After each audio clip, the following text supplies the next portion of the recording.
Do you ever read a quote and go, how is this person real? Today's story is all about a South African-born fighter race. Meet Johannes Jacobus LeRoux, also known as Chris. This is a man who, after once landing in bad weather, reportedly said, I didn't realise I was down until I heard the ground crew clapping. What a legend. Chris left South Africa to join the RAF and complete training to become a fighter pilot.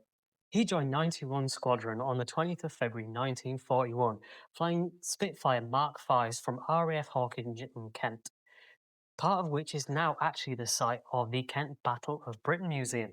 Now, the squadron were known for their low-level shipping attacks and lone recce sorties, and the popular press at the time dubbed them the Jim Crow Squadron.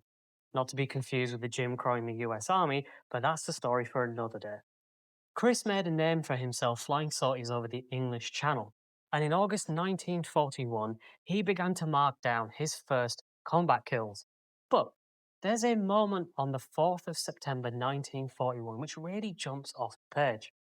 Because in this moment, Chris was on a shipping recce over the English Channel, where he spotted not one, not even two, but 3 Messerschmitt Bf 109s.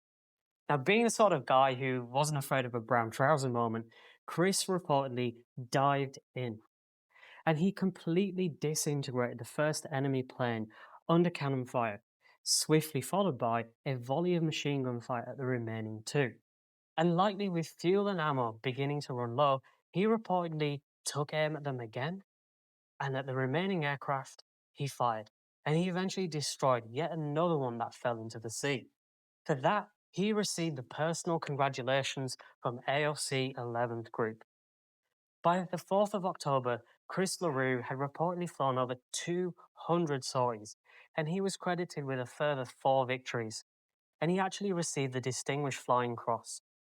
He later moved theatres from the Channel elsewhere into World War II, joining 111 Squadron in Algeria in January of 1943, and eventually he even took command of that squadron.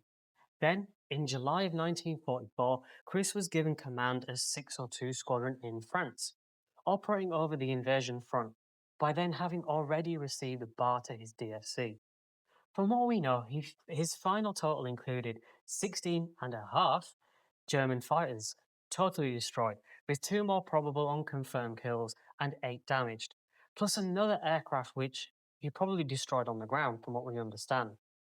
And Chris later received a bar to his DFC. What an incredible achievement, right?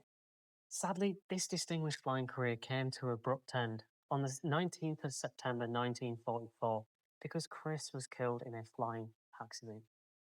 There's so much more to Chris than we can pack into this short story, but certainly a man worth remembering, don't you think?